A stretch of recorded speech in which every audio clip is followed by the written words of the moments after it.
সমিতি থকা অসম নেপালী সাহিত্য সভাই নেপালী ভাষা সংস্কৃতিক অধিক চহকী কৰি বৃহত্তৰ অসমীয়া জাতিৰ ভাষা আৰু সংস্কৃতিৰ ভঁৰাল চহকী কৰিছে। 50টা বছৰ অতিক্ৰম কৰা অসম নেপালী সাহিত্য সভাই অসমৰ গোৰ্খা সকলৰ অগ্ৰণী সাহিত্য আৰু বৌদ্ধিক সংগঠন ৰূপে নিজৰ ভূমিকাক সফলতাৰে পালন কৰি আহিছে। এই সংগঠনে বিশেষকৈ অসমত নেপালী ভাষা সাহিত্য সংস্কৃতি তথা সমগ্ৰ অসমৰে ভাষা সাহিত্যৰ উন্নতিত যথেষ্ট অৰিহণা যোগাই আহিছে।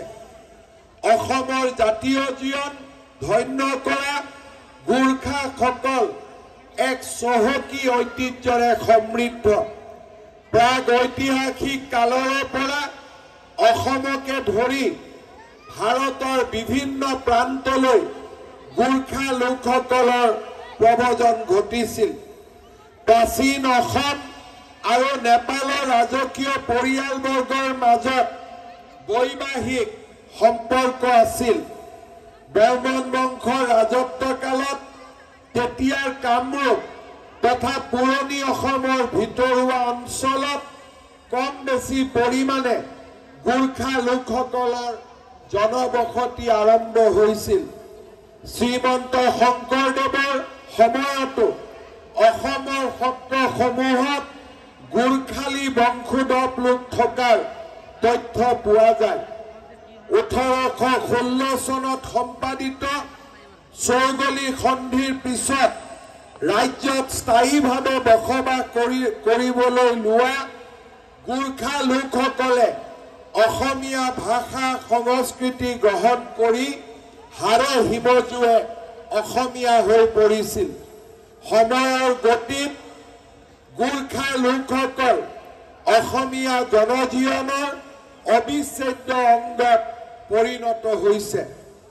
এক দীঘলীয়া পৰিক্ৰমাৰ মাজেৰে গতি লাভ কৰি গোৰ্খাসকলৰ ভাষাই ইয়াৰ সাম্প্ৰতিক ৰূপ লাভ কৰিছে।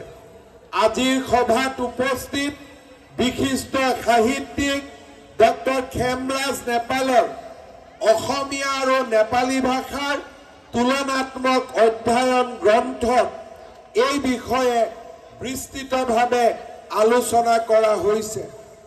জন্ম লগ্নৰে পৰা বিভিন্ন নাম লৈ নেপালী ভাষাই বৰ্তমানৰ নাম লাভ কৰিছে। নেপালী ভাষাৰ আদি নাম হ'ল খচ ভাষা, খচকুৰা বা খচ বুলি। খচ সাম্ৰাজ্যত প্ৰায় 400 বছৰ কাল খচ ভাষাই ৰাজকীয় পৃষ্ঠপোষকতা লাভ কৰিছিল। নেপালী ভাষাৰ বিকাশত খচসকলৰ অৱদান অসমীয়া ভাষা সংস্কৃতিৰ বিকাশত প্ৰাচীন কামৰূপ প্ৰজাসকলৰ লগতে মধ্যযুগৰ আহোমসকলৰ অৱদানৰ প্ৰায় সমাৰ্থক।